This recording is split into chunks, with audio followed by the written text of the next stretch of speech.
السلام علیکم ورحمۃ اللہ وبرکاتہ۔ ایک عورت نے شیطان سے کہا، کیا تم اس شخص کو دیکھ رہے ہو جو درزی کا کام کرتا ہے؟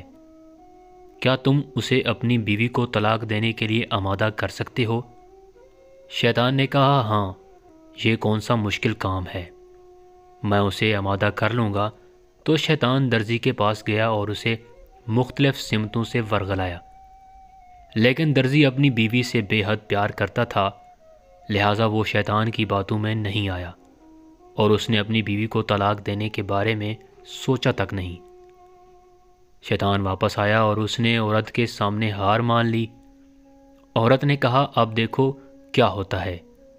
وہ عورت درزی کے پاس گئی اور اس سے کہا، میرا بیٹا اپنی محبوبہ کو خوبصورت سوٹ گفٹ کرنا چاہتا ہے، جس کے لیے مجھے کپڑے کا ایک خوبصورت ٹکڑا چاہیے۔ درزی نے اسے ایک کپڑے کا ٹکڑا دے دیا۔ پھر وہ عورت درزی کے گھر گئی اور دروازہ کھٹکھٹایا تو درزی کی بیوی نے دروازہ کھول دیا۔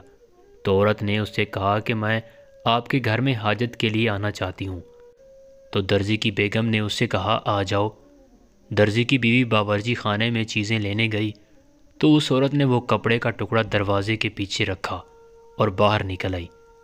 شام کو درزی اپنے گھر آیا اور اس نے کپڑے کا وہ ٹکڑا اپنے گھر میں دیکھا جو اس نے دن میں ایک عورت کو بیچا تھا، تو اسے فوراً اس عورت کے بیٹے کی محبوبہ کے بارے میں بتائی ہوئی کہانی یاد آئی۔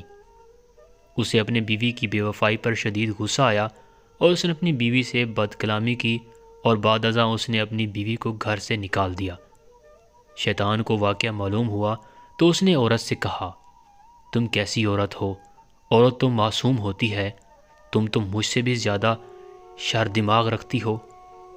عورت نے کہا، انتظار کرو اور اب میرے اچھے اعمال بھی دیکھو۔ شیطان نے کہا، وہ کیسے؟ اگلے دن وہ عورت درزی کے پاس واپس آئی اور اسے بتایا کہ وہ کل جیسا ملتا جلتا مزید کپڑا چاہتی ہے، کیونکہ کل وہ ایک غریب عورت کے گھر نماز پڑھنے گئی تھی، جہاں وہ کپڑا بھول گئی اور اسے کپڑے کی واپسی کے لیے اس خاتون کے گھر دوبارہ جانے میں شرم محسوس ہوئی۔ یہ سب سننے کے بعد درزی کو اپنی بے وقوفی پر بے حد غصہ آیا۔ وہ فوراً اپنے سسرال گیا اور اپنی بیوی سے اپنی غلطی کی معافی مانگ کر اسے اپنے گھر واپس لے آیا۔